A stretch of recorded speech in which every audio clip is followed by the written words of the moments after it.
aja susah, apalagi kalau anak-anak gitu. Ya, itu. Nah, dengan terjadwal, dengan terbiasa, tentunya tidak 1 minggu 2 minggu ya. Pasti itu tahunan seperti itu. Itu akan membuat anak bisa mengekang diri dalam tanda petik seperti itu. Dan dia ternyata bisa lebih aktif. Bahkan ya, saya tuh kaget sekali.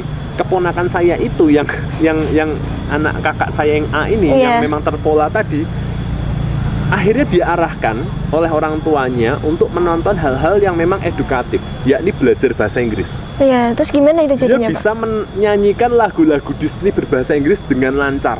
Itu berarti dia nonton sendiri, bisa sendiri gitu, Pak? Nonton sendiri, tentunya awalnya didampingi orang tuanya dengan pola-pola itu tadi ya, didampingin orang tuanya. Lalu anak tersebut tuh dengar terus, dia ulang. Satu, dia memang suka filmnya. Kedua, itu juga terdengar terus yang namanya lagunya. Lagunya emang bagus-bagus itu lagunya. Ditanggap di acara keluarga kami gitu. Coba nyanyi ini. Langsung bisa. Lantang itu. Wow, keren. Lantang. Frozen itu apa? Let It Go. Let It Go. Kan yang itu lantang juga. Sebaliknya, anak kakak saya yang B yang umur 5 tahun, lebih tua 1 tahun ya, itu sampai di usia tersebut mengalami kesulitan berbicara. Malah kesulitan itu, Pak? Kesulitan berbicara, ya. Nah, memang sekali lagi ini harus diteliti dengan penelitian. Tetapi dari pandangan secara umum dapat dilihat bahwa ketergantungan dari gadget itu membuat dia kurang aktif dalam kegiatan yang lain. Seperti itu. Bahkan orang tuanya tidak menggunakan sistem atau metode tertentu untuk mendekati anak yang sudah tahu candu. Seperti itu. Contohnya seperti tadi yang saya ceritakan, digital storytelling itu tidak digunakan. Coba deh kalau misalnya digital storytelling itu digunakan. Ayo daripada nonton itu terus, yuk sama-sama kita dengerin lagu aja. Atau kalau tidak, nonton apa yang memang diarahkan oleh orang tuanya melalui gadgetnya. Itu kan sebenarnya pendampingan untuk pembelajaran anak, tetapi dari perangkat yang dia sukai sendiri. Nah, itu yang tidak dilakukan oleh kakak saya yang B. Akhirnya di usia 5 tahun, 5 tahun itu kan TKA kan? TKA. Nah, TKA itu tidak lantang seperti adiknya yang masih di playgroup. Nah, susah. Jadi dia bisa berbicara. Dia tidak ada indikasi kelainan-kelainan tertentu, tidak. Tetapi kosakatanya yang digunakan, kemudian ide-ide berbicaranya, kemampuan berbicaranya itu tidak bisa selancar adiknya. Kurangnya mungkin juga kalau misalnya kita lihat, kita ngobrol gitu kan, ada mungkin kosakata yang baru masuk ke dalam itu, jadi sehingga kita ingat gitu ya, Pak. Mungkin kurang itu juga kali ya. Kosakata yang diajarkan pun juga jadi kurang, yang dikuasai dari lingkungannya itu kurang, karena itu tadi dia seringkali memainkan games, menonton video-video yang dalam tanda petik tidak memberikan edukasi tertentu seperti itu. Jadi emang buat para orang tua nih harus benar-benar mampu mengendalikan kondisi juga untuk anaknya juga gitu ya, Pak ya. Iya. Oke, kita lanjut lagi. Menarik ya. Lanjut lagi, kita masih ada 2 lagi pertanyaan, Pak. Oke, 4 pertanyaan ya? 4, jangan bosan, Pak. Iya, tidak bosan kok, aman. Ini dari Pak Budi. Oh, Pak Budi. Halo, Budi. Halo, Pak. Usianya anaknya 5 tahun. Oke. Pertanyaannya, bagaimana melatih minat baca anak jika dia lebih suka kegiatan prakarya? Wow. Oke, melatih minat baca, tetapi sukanya prakarya. Agak susah nih ya. Agak susah ya. Karena sukanya prakarya. Gimana? Sukanya prakarya. Prakarya itu kok gini, kalau kita klasifikasikan di dalam aspek perkembangan anak ya. Minat baca, membaca, reading itu masuk ke language aspek ya. Jadi aspek bahasa. Prakarya itu kan masuk ke aspek seni ya kan? Ya, jadi art masuk itu. Art dan language itu tuh 2 aspek yang berbeda di dalam perkembangan anak seperti itu. Tetapi sebenarnya ada sih, Yola. Ada satu cara yang bisa dalam artian menghubungkan. Saya tidak katakan ini menggabungkan secara murni ya, karena bagaimanapun itu kan susah. Ya, berbeda kalau misalnya membaca dan menulis. Nah, itu bisa dikolaborasikan jadi satu hal atau satu kegiatan utama. Tetapi membaca dan seni itu kan memang seolah-olah berbeda, tetapi ada caranya. Saya terpikir tentang satu metode. Metodenya adalah read aloud. Wow. Read aloud. Gimana itu, Pak, read aloud? Read aloud itu gini, bahasa mudahnya adalah membaca secara nyaring. Enggak teriak-teriakan itu. Tidak teriak-teriak. Aduh, gimana itu ya? Sebelum masuk ke penjelasannya nih ya Bapak Ibu ya, kita harus bedakan dulu seperti yang tadi Yola barusan sampaikan.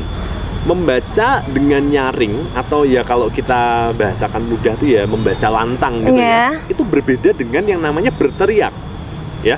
Jadi misalnya kita baca ya, pada suatu hari ada seorang pangeran yang tinggal di istana.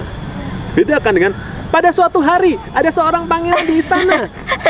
Dah tonnya aja sudah berbeda. Itu bedakan antara lantang atau kita memproyeksikan suara dengan yang namanya berteriak. Seperti itu ya. Itu read aloud. Lantang itu berarti jelas gitu ya Pak ya? Jelas. Terdengar kuat.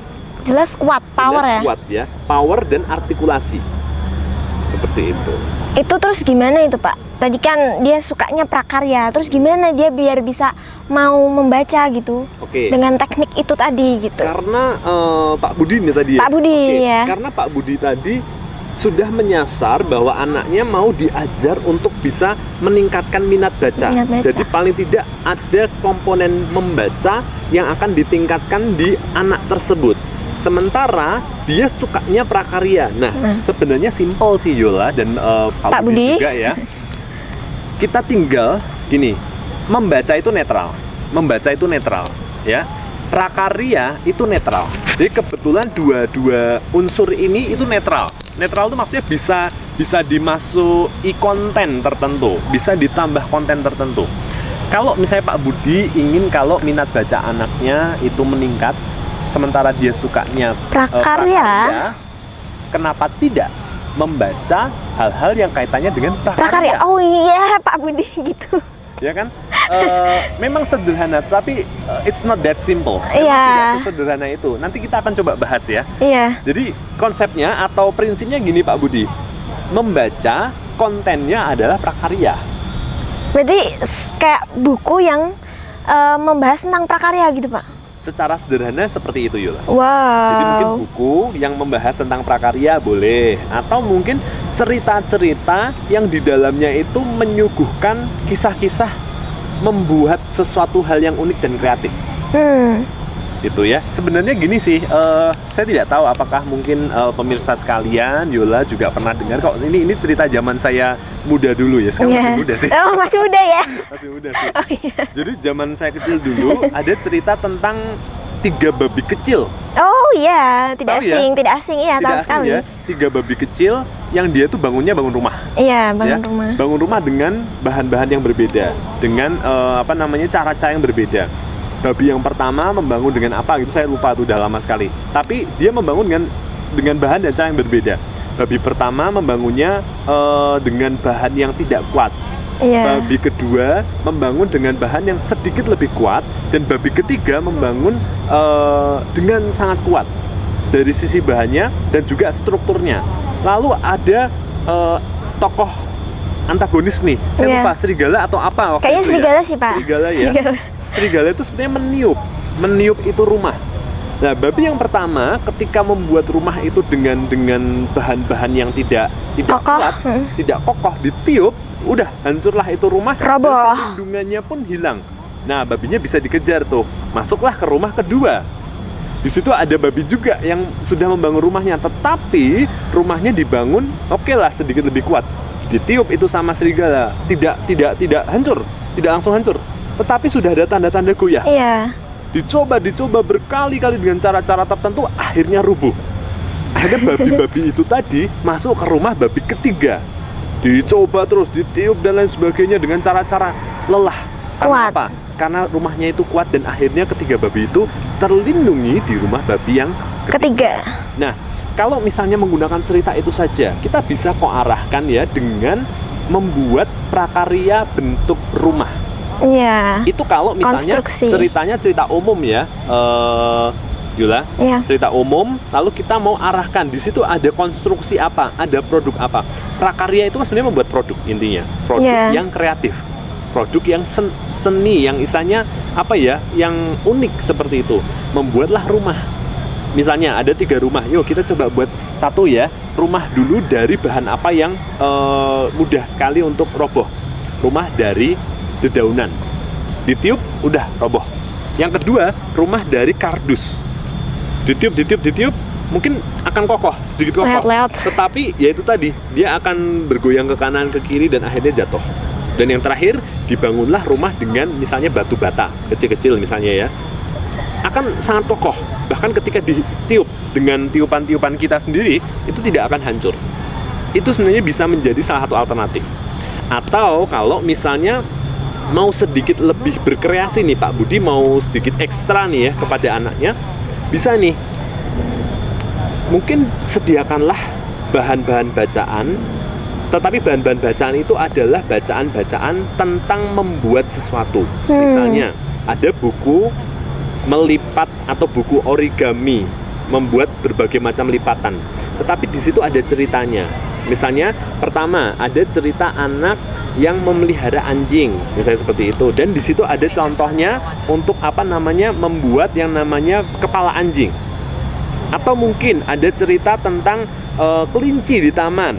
Ada kelinci, ada bunga. Di situ ada cara untuk membuat kelinci dan juga membuat bunga dari kertas. Nah, sebenarnya itu bisa digunakan.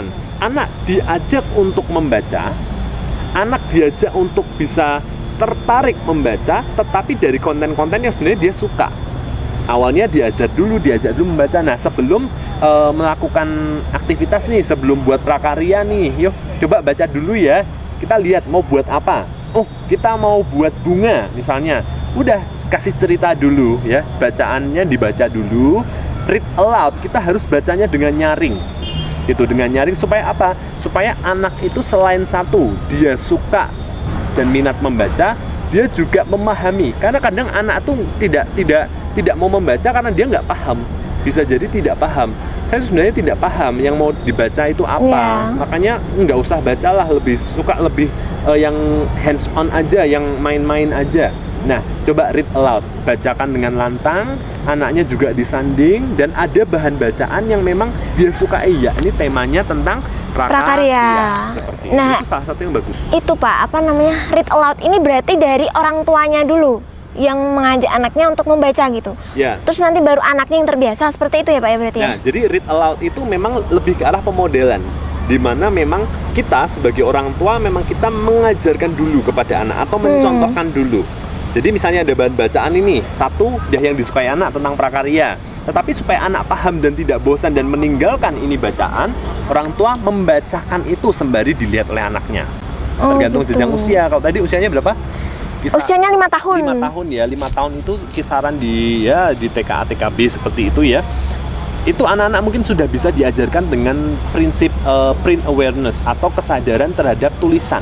Jadi bisa sembari nanti coba ya pada suatu hari di sebuah tempat bla bla bla bla dan lain sebagainya tentang bunga misalnya. Lalu setelah itu, nah itu ada bunga. Adik mau nggak ngelipat bunga? Yuk kita sama-sama ngelipat. Nah, orang tuanya terlebih dahulu membacakan, ada suara yang jelas, ada artikulasi yang jelas yang nanti dipahami oleh anak. Bahkan itu bisa berlanjut. Ketika orang tua read aloud membaca dengan kencang, anak-anak bisa mempraktekkan. Misalnya, jadi kertasnya itu dibuka dulu, lebar, dilipat 2 arah. Kemudian dilipat ke atas, bagian sisi. Nah, orang tua bisa read aloud, tetapi jangan hanya sekedar instruksi yang dibacakan, tetapi ada cerita. Misalnya, oke, bunganya sampai mana? Oh, belum jadi ya. Berarti kita belum bisa meninggalkan taman ini ya, karena bunganya belum jadi. Harus jadi dulu ya, Dek ya. Ya, gitu. Tahap awal saya rasa pemodelan dulu, orang tua in charge. Nanti ke depan kalau misalnya anak sudah terbiasa, anak bisa kok dalam artian diajar untuk bisa membaca sendiri seperti itu, atau bahkan mungkin menirukan. Karena sekali lagi silent reading atau membaca yang istilahnya di dalam hati atau istilahnya kayak membatin seperti itu dengan yang namanya read aloud itu pasti akan punya efek yang berbeda. Membaca di dalam hati yang digunakan adalah verbal memory, ingatan. Ketika membaca kata-kata yang ada di bukunya, bacaan tersebut atau mungkin gambar-gambar yang ada di bukunya itu tersimpan di dalam verbal memorinya. Kemudian nanti anak akan bekerja seperti itu. Tetapi ketika read aloud tidak hanya sekedar verbal memory saja yang diaktifkan, tetapi anak-anak juga mengaktifkan fungsi pemahaman dari mendengar. Mendengar, tahu nih bagaimana mengucapkannya dan paham. Oh, seperti ini. Yang namanya bunga itu tulisannya seperti itu, pembacaannya seperti ini, artinya seperti ini. Wah, lebih banyak ya, itu. Yang namanya apalagi biasanya agak kata agak susah nih ya. melandai. Nah, melandai itu tidak mudah nih ya. Melandai itu adalah jalan yang tidak datar. Kalau di taman itu datar, lalu menurun, itu namanya melandai. Nah, anak-anak tidak tahu itu melandai apa. Oh, melandai. Melandai itu jalan turun. Di sini melandai. Pemaknaannya juga, oh melandai sama dengan jalan turun. Anak-anak akan semakin paham. Jadi, satu, kemampuan membaca meningkat. Kedua, minat bacanya juga bisa meningkat. Ketiga, hal yang disukai anak tidak diabaikan. Gitu nih. Ini nih buat Pak Budi tadi ya. Tekniknya read aloud gitu, Pak. Mungkin bisa diterapkan ke anaknya gitu ya. Oke, Pak Budi, terima kasih atas pertanyaannya. Lanjut kita ke pertanyaan selanjutnya yang terakhir. Terakhir tapi tidak terakhir dari acara ini ya, jangan ya. Ini dari anonim nih, kita nggak tahu nih Pak siapa Pak. Oke, anonim ya. Pertanyaannya, bagaimana menjawab pertanyaan anak yang berulang? Menjawab pertanyaan anak yang berulang. Pertanyaannya semakin lama semakin susah ya. Iya, ini orang tua, ya orang tua ini benar-benar pertanyaannya mantap sih. Mantap ya. Ya semoga saja dari acara ini bisa istilahnya membantu ya. Bantuan, inspirasi ya. Iya. Oke, langsung saja ya Yola ya. Bagaimana mengatasi atau saya menjawab pertanyaan anak yang berulang? Biasanya kan memang anak gitu. Saya selalu akan apa ya? Akan tanya dulu konteksnya. Pertanyaan yang berulang itu apakah pertanyaan yang dalam artian sudah dijelaskan dan juga sudah dijelaskan berulang, masih ditanyakan berulang, ya kan?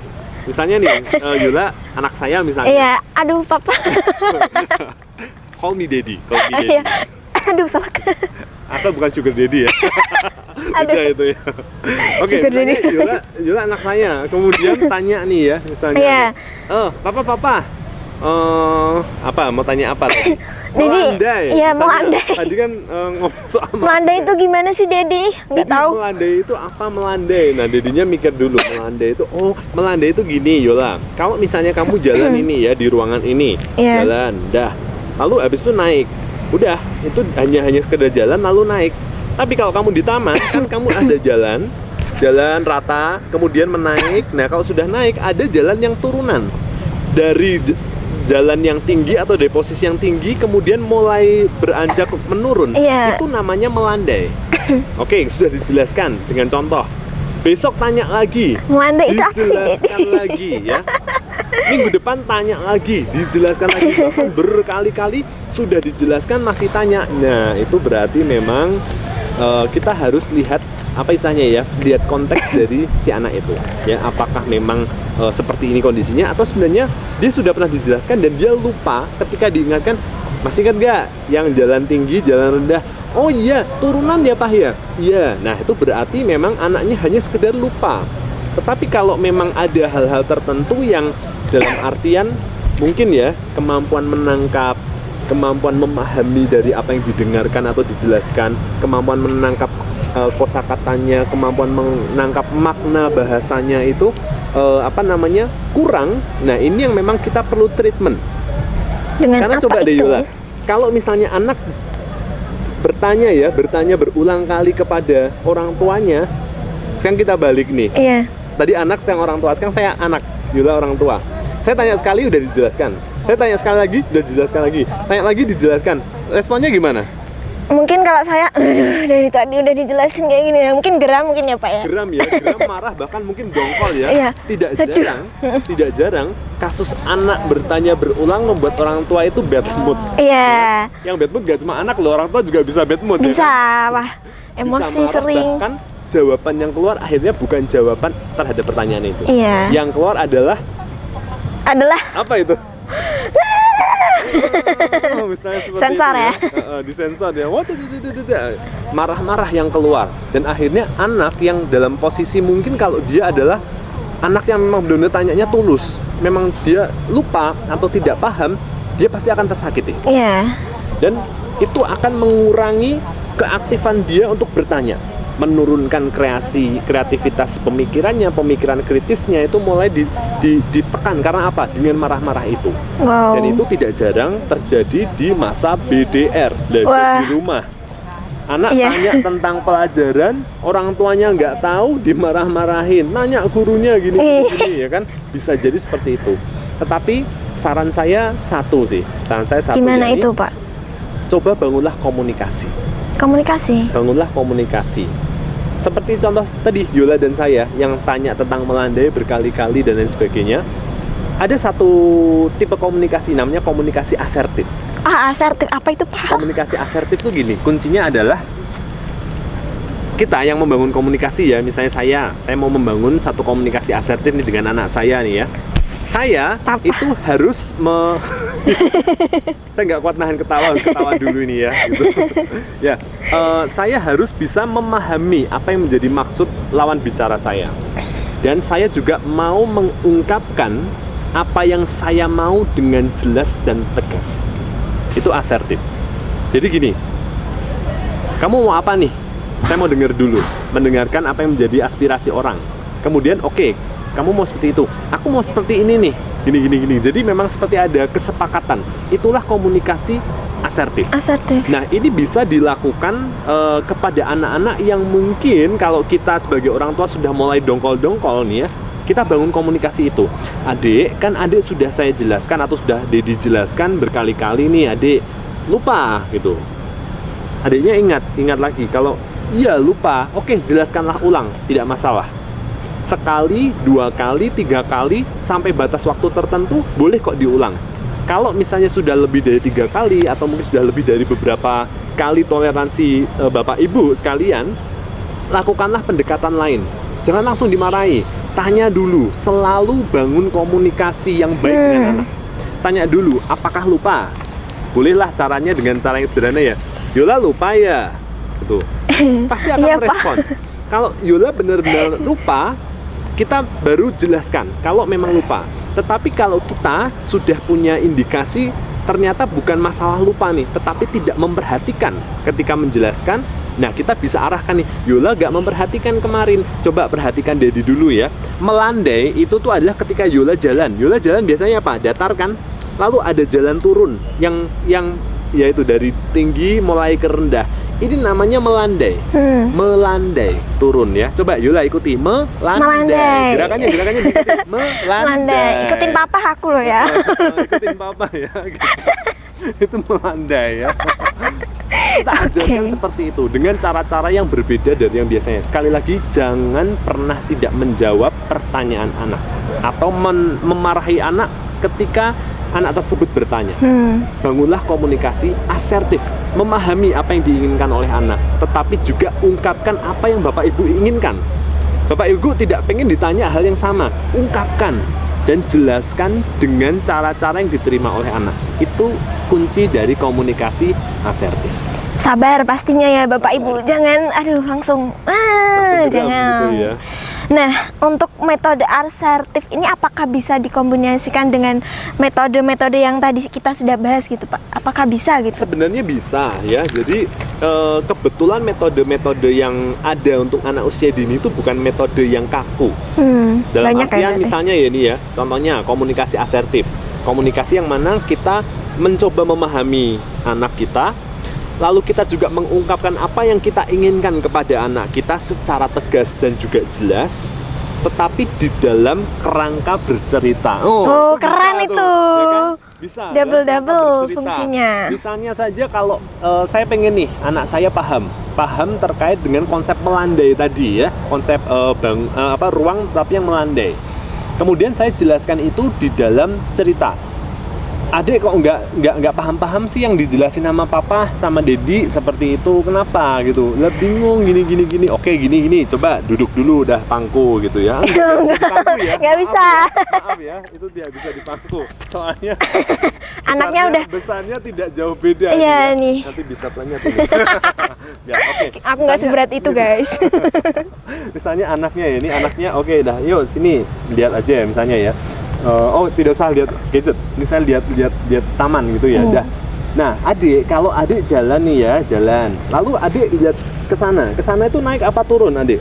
Oh turun. Nah, turun kan? Nah, turun itu melandai adik. Nah, ini ada cerita nih adik. adik kan sedang jalan-jalan, di situ kebetulan ada durian itu, tuh ada durian jatuh. Oh iya, gitu, kecil kan? sekali, Tuh, ada wah. durian kecil ya, nanti habis acara kita makan durian yuk. Itu ada durian ya kan. Lalu adik mau ambil, adik naik atau adik turun? Oh, adik turun ya. Nah, ketika adik turun mau mengambil sesuatu dari jalan yang datar lalu menurun, itu namanya melandai adik, seperti itu. Oh, jadi kalau melandai itu adik turun ya? Ya, turun tetapi tidak yang langsung seperti ini ya. Kalau misalnya gini, nah itu bukan melandai itu. Itu Nyungsep. anjlok gitu ya kan, nyungsep ya kan. Tetapi mulai menurun. Nah, itu tuh namanya melandai. Tetapi kalau adik mengambilnya adalah mengambil bunga, bukan di bawah situ tapi di atas, di sana, di atas pohon, itu bukan jalannya, bukan melandai. Gitu ya. Melandai itu untuk misalnya yang turun, semakin turun. Nah, itu adalah mengkombinasikan yang namanya tadi kita udah komunikasi asertif kan, anaknya dijelaskan tidak jelas-jelas, nggak paham-paham, anaknya tanya terus seperti itu, tetapi kita juga sebenarnya jengkel kalau jawab terus. Iya. Oke, kita gabungkan komunikasi asertif itu. Adik nggak paham karena apa?